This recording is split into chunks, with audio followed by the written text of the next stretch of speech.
ಪುರಿ ಜಗನ್ನಾಥ ದೇವಸ್ಥಾನ ಹೀಗಂದ ತಕ್ಷಣ ಅಲ್ಲಿ ನಡೆಯುವ ಅದ್ಧೂರಿ ರಥೋತ್ಸವದ ಬಗ್ಗೆನೇ ಜನರ ಗಮನ ಹೋಗುದು. ಆದರೆ ಕಳೆದ ಲೋಕಸಭಾ ಚುನಾವಣೆ ಸಂದರ್ಭದಲ್ಲಿ ಪುರಿ ಜಗನ್ನಾಥ ದೇವಸ್ಥಾನ ಒಂದು ವಿಚಾರಕ್ಕೆ ಬಹಳ ಸುದ್ದಿಗೆ ಗ್ರಾಸವಾಗಿತ್ತು. ಖುದ್ದು ಪ್ರಧಾನಿ ನರೇಂದ್ರ ಮೋದಿ ಅವರೇ ತಮ್ಮ ಚುನಾವಣಾ ಭಾಷಣದ ಸಂದರ್ಭದಲ್ಲಿ ಒಡಿಶಾದಲ್ಲಿ ನಡೀತಾ ಇದ್ದ ಚುನಾವಣಾ ಪ್ರಚಾರದ ಭಾಷಣದ ಸಂದರ್ಭದಲ್ಲಿ ರತ್ನ ಭಂಡಾರದ ರಹಸ್ಯದ ವಿಚಾರವನ್ನ ಪ್ರಸ್ತಾಪ ಮಾಡಿದರು. ಈಗಿನ ಸರ್ಕಾರ ಅಂದ್ರೆ ಅವಾಗ ನವೀನ್ ಪಟ್ನಾಯಕ್ ಅವರ ನೇತೃತ್ವದ ಸರ್ಕಾರ ಇತ್ತು, ಮುಖ್ಯಮಂತ್ರಿಗಳಿದ್ರು. ಆಗಿನ ಒಡಿಶಾದ ಸರ್ಕಾರ ಜಗನ್ನಾಥನ ಭಂಡಾರದ ಕೀಲಿಕೈಯನ್ನ ಕಳೆದು ಹಾಕಿದೆ ಅಂತ ಹೇಳಿ ಜನರನ್ನ ವಂಚಿಸ್ತಾ ಇದೆ. ಅದರ ಕೀಲಿಕೈ ತಮಿಳುನಾಡಿನಲ್ಲಿದೆ ಅಂತ ಹೇಳುವ ಮೂಲಕ ಈ ಪುರಿ ಜಗನ್ನಾಥನ ರತ್ನ ಭಂಡಾರಕ್ಕೂ ಕೂಡ ಒಂದು ರಾಜಕೀಯ ಆಯಾಮವನ್ನ ಕೊಟ್ಟಿದ್ರು. ಆಗ್ಲೂ ಕೂಡ ಸಾಕಷ್ಟು ಸುದ್ದಿಯಾಗಿತ್ತು ರತ್ನ ಭಂಡಾರ. ಬರೋಬ್ಬರಿ 4 ದಶಕ, ಎಕ್ಸಾಕ್ಟ್ ಆಗಿ ಹೇಳಬೇಕಂದ್ರೆ 46 ವರ್ಷಗಳಿಂದ ತೆರೆಯದ ರತ್ನ ಭಂಡಾರವನ್ನ ತೆರೆಯುವ ಸಂದರ್ಭ ಇವತ್ತು ಒದಗಿ ಬಂದಿತ್ತು. ಈ 46 ವರ್ಷಗಳ ಕಾಲ ಯಾಕೆ ಆ ರತ್ನ ಭಂಡಾರವನ್ನ ತೆಗೆದಿರಲಿಲ್ಲ, ಕೀಲಿಕೈ ಕಳೆದು ಹೋಗಿತ್ತು ಅನ್ನೋದರ ಹಿಂದಿನ ಕಥೆ ಏನು, ಇವತ್ತಾದ ವಿದ್ಯಮಾನಗಳು ಏನು, ಇದೆಲ್ಲದರ ಬಗ್ಗೆ ಒಂದು ಡೀಟೇಲ್ಡ್ ಆದ ವರದಿ ಇದೆ. ವರದಿ ಗಮನಿಸಿ. ನಂತರದಲ್ಲಿ ಮತ್ತಷ್ಟು ಇಂಟ್ರೆಸ್ಟಿಂಗ್ ಸಂಗತಿಗಳು ಇದೇ ಪುರಿ ಜಗನ್ನಾಥನ ರತ್ನ ಭಂಡಾರದ ಕುರಿತಾದ ಡೀಟೇಲ್ಸ್ ನಿಮ್ಮ ಮುಂದೆ ಇಡ್ತೀವಿ. ಒಂದು ವರದಿ. ಪುರಿ ಜಗನ್ನಾಥನ ರತ್ನ ಭಂಡಾರ ಓಪನ್.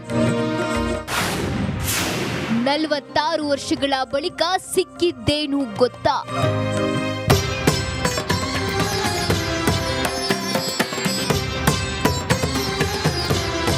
ಹನ್ನೆರಡನೇ ಶತಮಾನದ ಪುರಿ ಜಗನ್ನಾಥ ದೇಗುಲದ ರತ್ನ ಭಂಡಾರದ ಖಜಾನೆಯನ್ನ ಇಂದು ತೆರೆಯಲಾಗಿದೆ.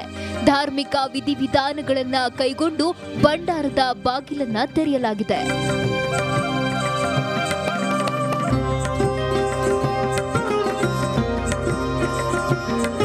ಬರೋಬ್ಬರಿ 46 ವರ್ಷಗಳ ಬಳಿಕ ಸುಪ್ರೀಂ ಕೋರ್ಟ್ ಆದೇಶದ ಮೇರೆಗೆ ಪುರಿ ಜಗನ್ನಾಥ ದೇಗುಲದ ಖಜಾನೆ ಬಾಗಿಲನ್ನ ತೆರೆಯಲಾಗಿದೆ.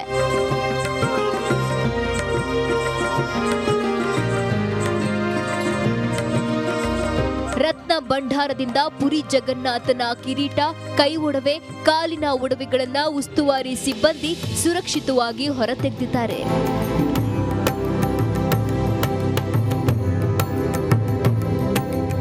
ಭಂಡಾರದಲ್ಲಿ ಪತ್ತೆಯಾದ ರತ್ನಗಳನ್ನ ತಜ್ಞರ ಸಮಿತಿ ಪರಿಶೀಲಿಸುತ್ತಿದೆ. ಸರ್ಕಾರ ನೇಮಿಸಿದ್ದ ಸಮಿತಿಯ ಸದಸ್ಯರು ಒಡವೆಗಳನ್ನ ಪರಿಶೀಲಿಸುತ್ತಿದ್ದಾರೆ. Bureau report, republic Kannada.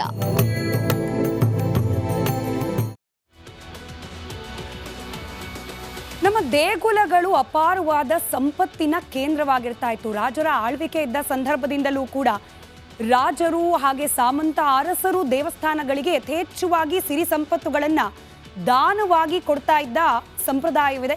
ಆ ಎಲ್ಲ ವಸ್ತುಗಳನ್ನು ಅಂದರೆ ಬೆಲೆ ಬಾಳುವ ಚಿನ್ನ, ಬೆಳ್ಳಿ, ವಜ್ರ, ವೈಡೂರ್ಯ ಇದೆಲ್ಲವನ್ನ ಕೂಡ ದೊಡ್ಡ ದೊಡ್ಡ ದೇಗುಲಗಳ ನೆಲಮಾಳಿಗೆಯಲ್ಲಿ ಭದ್ರವಾಗಿ ಇಡುವಂತಹ ಸಂಪ್ರದಾಯ. ಅಂದರೆ ಪರಕೀಯರ ದಾಳಿಯಾದ ಸಂದರ್ಭದಲ್ಲೂ ಕೂಡ ಸುಲಭವಾಗಿ ದೇವಸ್ಥಾನದ ಖಜಾನೆ ಆ ಕಳ್ಳಕಾಕರ ದಾಳಿಕೋರರ ಕೈ ಸೇರಬಾರದು ಅನ್ನೋ ಕಾರಣಕ್ಕೆ ಹೀಗೆ ಭದ್ರವಾಗಿ ಇರಿಸಲಾಗ್ತಾ ಇತ್ತು. ಅದನ್ನ ಕಂಡುಕೊಂಡವರು ಬೇಕಾದ ಹೋಗಿ ತೆಗಿಬಾರ್ದು ಅನ್ನೋ ಕಾರಣಕ್ಕೇನೆ ಅದನ್ನ ಖುದ್ದು ದೇವರೇ ರಕ್ಷಣೆ ಮಾಡ್ತಿದ್ದಾನೆ, ನಾಗಪ್ಪನೇ ರಕ್ಷಣೆ ಮಾಡ್ತಿದ್ದಾನೆ.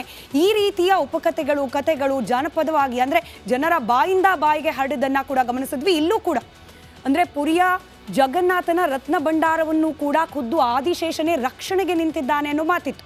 ಇನ್ಫ್ಯಾಕ್ಟ್ ಇವತ್ತು ಅದನ್ನ ತೆರೀಲಿಕ್ಕೆ ಹೋದ ಸಂದರ್ಭದಲ್ಲೂ ಕೂಡ ನುರಿತ ಉರಗ ತಜ್ಞರ ಜೊತೆಯಲ್ಲೇ ಹೋಗಿತ್ತು ತಂಡ. ಇನ್ಫ್ಯಾಕ್ಟ್ 46 ವರ್ಷಗಳ ಬಳಿಕ ಪುರಿಯ ರತ್ನ ಭಂಡಾರವನ್ನ ಇವತ್ತು ತೆರೆಯಲಾಯಿತು. ಆದರೆ ಅದಕ್ಕಿಂತ ಮುಂಚೆ ಬರೋಬ್ಬರಿ 4 ಬಾರಿ ಈ ರತ್ನ ಭಂಡಾರವನ್ನ ತೆರೆಯಲಾಗಿತ್ತು. ಸಂಪತ್ತಿನ ಮೌಲ್ಯಮಾಪನಕ್ಕಾಗಿಯೇ ಇದನ್ನ ಓಪನ್ ಮಾಡಲಾಗಿತ್ತು. ಯಾವಾಗ ಅನ್ನೋದನ್ನ ಕ್ವಿಕ್ ಆಗಿ ಗಮನಿಸ್ತಾ ಹೋಗೋಣ. ಇವತ್ತು 4ನೇ ಬಾರಿಗೆ ರತ್ನ ಭಂಡಾರವನ್ನ ಓಪನ್ ಮಾಡಲಾಗಿರೋದು. 3 ಬಾರಿ ಈ ಹಿಂದೆ ಕೊಠಡಿಯ ಬಾಗಿಲನ್ನ ತೆರೆಯಲಾಗಿತ್ತು. 1803ರಲ್ಲಿ ಮೊದಲ ಬಾರಿಗೆ ಕೊಠಡಿಯ ಬಾಗಿಲನ್ನ ಓಪನ್ ಮಾಡಿ ಸಿರಿ ಸಂಪತ್ತನ್ನ ಮೌಲ್ಯಮಾಪನ ಮಾಡಲಾಗಿತ್ತು. ಅದಾದ ನಂತರ 1926ರಲ್ಲಿ 2ನೇ ಬಾರಿಗೆ ರತ್ನ ಭಂಡಾರದ ಕೊಠಡಿಯನ್ನ ತೆರೆಯಲಾಗಿತ್ತು. ಆಗ್ಲೂ ಕೂಡ ಎಷ್ಟು ಇದೆ ಸಿರಿ ಸಂಪತ್ತು ಅಂದ್ರೆ ಆಭರಣಗಳು ಹಾಗೆ ಬೆಲೆ ಬಾಳುವ ಮುತ್ತು ರತ್ನಗಳು, ವಜ್ರ ವೈಡೂರ್ಯಗಳು ಎಷ್ಟಿದೆ ಅನ್ನೋದರ ಮೌಲ್ಯಮಾಪನ ಕಾರ್ಯ ಆಗಿತ್ತು. ಇನ್ನು ಕಡೆಯ ಬಾರಿ ಅಂದ್ರೆ 1978ರಲ್ಲಿ ಮೂರನೇ ಹಾಗೆ ಕಡೆಯ ಬಾರಿಗೆ ಕೊಠಡಿಯ ಬಾಗಿಲನ್ನು ತೆರೆಯಲಾಗಿತ್ತು. ಅದಾದ ನಂತರ ಬರೋಬ್ಬರಿ 46 ವರ್ಷಗಳ ಕಾಲ ರತ್ನ ಭಂಡಾರದ ಬಾಗಿಲು ಬಂದಾಗೇ ಇತ್ತು. ಇನ್ಫ್ಯಾಕ್ಟ್ ಅದನ್ನು ಓಪನ್ ಮಾಡಬೇಕು ಅಂತ ಇರುವ ವಿಚಾರ ಸುಪ್ರೀಂ ಕೋರ್ಟ್ ತನಕ ಹೋಯಿತು. ಸುಪ್ರೀಂ ಕೋರ್ಟ್ನಿಂದ ಆದೇಶ ಬಂತು, ಮತ್ತೊಮ್ಮೆ ರತ್ನ ಭಂಡಾರವನ್ನು ತೆಗೆದು ಅಲ್ಲಿರುವ ಸಂಪತ್ತನ್ನು ಮೌಲ್ಯಮಾಪನ ಮಾಡಬೇಕು ಅಂತ ಹೇಳಿ. ಯಾಕೆ ಕೋರ್ಟ್ ತನಕ ಹೋಯಿತು ಅಂತಂದರೆ, ಹಿಂದಿನಿಂದ ಅಂದರೆ ಈ ಭಂಡಾರದ ಹಿಂಬಾಗಿಲಿನಿಂದ ಅಥವಾ ಹಿಂಬದಿಯಿಂದ ಕನ್ನ ಕೊರೆದು ಅದರಲ್ಲಿರುವ ಸಂಪತ್ತನ್ನು ದೋಚಲಾಗ್ತಿದೆ ಅನ್ನೋ ಅನುಮಾನ. ಇದೇ ಅನುಮಾನದ ಆಧಾರದ ಮೇಲೆ ಸಂಪತ್ತಿನ ಮೌಲ್ಯಮಾಪನ ಆಗಬೇಕು ಅಂತ ಹೇಳಿ ಕೋರ್ಟ್ವರೆಗೂ ಹೋಗಿ ಸುಪ್ರೀಂ ಕೋರ್ಟೇ ಆದೇಶ ನೀಡಿದ ನಂತರವೂ ಕೂಡ ಕೀಲಿಕೈ ಕಳೆದು ಹೋಗಿದೆ, ಭಂಡಾರದ ಕೀಲಿಕೈ ಕಳೆದು ಹೋಗಿದೆ ಅನ್ನೋ ಕಾರಣ ನೀಡಲಾಗಿತ್ತು ಇಷ್ಟು ದಿನಗಳ ಕಾಲ. ಅದೇ ಕಾರಣಕ್ಕೋಸ್ಕರ ಆ ಸಂಪತ್ತನ್ನು ಮೌಲ್ಯಮಾಪನ ಮಾಡುವ ಕಾಲ ಆ ಒಂದು ಸಂದರ್ಭ ಕೂಡಿ ಬಂದಿರಲಿಲ್ಲ. ಇದೀಗ ಬರೋಬ್ಬರಿ 46 ವರ್ಷಗಳ ನಂತರ ಇವತ್ತು ರತ್ನ ಭಂಡಾರದ ಬಾಗಿಲನ್ನು ತೆಗೆಯಲಾಗಿದೆ. ಅಲ್ಲಿದ್ದ ಸಿರಿ ಸಂಪತ್ತನ್ನು ಮೌಲ್ಯಮಾಪನ ಮಾಡುವ ಕಾರ್ಯವನ್ನು ಮಾಡಲಾಗ್ತಾ ಇದೆ.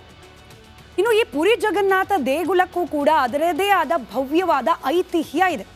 ದೇವಸ್ಥಾನವನ್ನು ಕಟ್ಟಿದವರು ಯಾರೆಲ್ಲ ಇದರ ಅಭಿವೃದ್ಧಿಗೋಸ್ಕರ ಕೊಡುಗೆಯನ್ನು ಕೊಡ್ತಾ ಬಂದರು, ಚಿನ್ನಾಭರಣಗಳನ್ನು ದಾನ ಮಾಡಿದ್ಯಾರು ದೇಗುಲಕ್ಕೆ, ಇದರ ಬಗ್ಗೆ ಕೂಡ ಒಂದಷ್ಟು ಇತಿಹಾಸದ ಪುಟಗಳನ್ನು ತೆರೆದು ನೋಡುವ ಕಾರ್ಯವನ್ನು ಮಾಡ್ತಾ ಹೋಗೋಣ. ಪುರಿ ಜಗನ್ನಾಥ ದೇಗುಲದ ಇತಿಹಾಸ.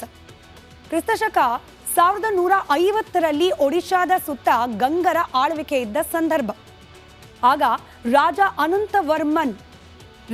ಅನಂತವರ್ಮನ್ ಚೋಡಗಂಗಾ ಅನ್ನೋರು ಈ ದೇವಸ್ಥಾನವನ್ನು ನಿರ್ಮಿಸಿದ್ರು ಅಂತ ಹೇಳಿ ಇತಿಹಾಸದ ಪುಟದಲ್ಲಿ ನಮಗೆ ಸಿಗುವಂತಹ ಮಾಹಿತಿ. ಅದಾದ ನಂತರ ಕ್ರಿಸ್ತಶಕ 1161ರಲ್ಲಿ ಪುರಿ ಜಗನ್ನಾಥ ದೇವಸ್ಥಾನ ನಿರ್ಮಾಣ ಕಾರ್ಯ ಸಂಪೂರ್ಣವಾಗುತ್ತೆ. ಅಂದರೆ ದೇವಸ್ಥಾನ ನಿರ್ಮಾಣ ಮಾಡಬೇಕು ಅಂತ ನಿರ್ಧಾರ ಮಾಡಿದ್ದು 1150ರಲ್ಲಿ. ಅದಾಗಿ ಸಾಕಷ್ಟು ಕೆಲಸ ಕಾರ್ಯಗಳು ನಡೆದು 1161ರಲ್ಲಿ ಜಗನ್ನಾಥ ದೇವಸ್ಥಾನ ನಿರ್ಮಾಣ ಕಾರ್ಯ ಸಂಪೂರ್ಣವಾಗುತ್ತೆ. ಕ್ರಿಸ್ತಶಕ 1238ರವರೆಗೆ ಒಡಿಶಾ ಪ್ರದೇಶದಲ್ಲಿ ಅನಂಗ ಭೀಮದೇವ ಆಳ್ವಿಕೆ ನಡೆಸ್ತಾ ಇದ್ರು. ಇದೇ ಅನಂಗ ಭೀಮದೇವರಿಂದ ಈ ದೇಗುಲಕ್ಕೆ ಅಪಾರ ಪ್ರಮಾಣವಾದ ಚಿನ್ನಾಭರಣಗಳನ್ನು ಸಂಪತ್ತನ್ನು ದಾನವಾಗಿ ನೀಡಲಾಯಿತು ಅನ್ನೋ ಐತಿಹ್ಯ ನಮಗೆ ಕೇಳಲಿಕ್ಕೆ ಸಿಗತ್ತೆ. ಪುರಿ ದೇವಾಲಯಕ್ಕೆ 1.25 ಲಕ್ಷ ತೊಲ ಚಿನ್ನವನ್ನು ದಾನವಾಗಿ ನೀಡಿದ್ರು ಅಂತ ಹೇಳಿ. ಇನ್ಫ್ಯಾಕ್ಟ್ ಒಡಿಶಾ ಭಾಗದಲ್ಲಿ ಭೂರಿ ಅಂತ ಹೇಳಿ ಇಲ್ಲಿ ನಾವು ತೊಲ ಅಂತ ಕರೆಯೋದನ್ನು ಅಲ್ಲಿ ಮಾನದಂಡ ಹಾಗೆ ಸರಿಸುಮಾರು ಒಂದು ಬೂರಿಗೆ 11 ಗ್ರಾಮ್ ಚಿನ್ನ, 11+ ಗ್ರಾಮ್ ಚಿನ್ನ ಅಂತ ಹೇಳಿ ಲೆಕ್ಕ ಹಾಕಲಾಗುತ್ತೆ. ನಮ್ಮ ಅನುಕೂಲಕ್ಕೆ ತಕ್ಕ ಹಾಗೆ ತೊಲದಲ್ಲಿ ನಾವು ಲೆಕ್ಕಾಚಾರ ಮಾಡಿದಾಗ ಬರೋಬ್ಬರಿ 1.25 ಲಕ್ಷ ತೊಲದಷ್ಟು ಚಿನ್ನವನ್ನು ದಾನವಾಗಿ ನೀಡಿದ್ರು ಅನ್ನೋದು ಇತಿಹಾಸದ ಪುಟಗಳಲ್ಲಿ ದಾಖಲಾಗಿದೆ.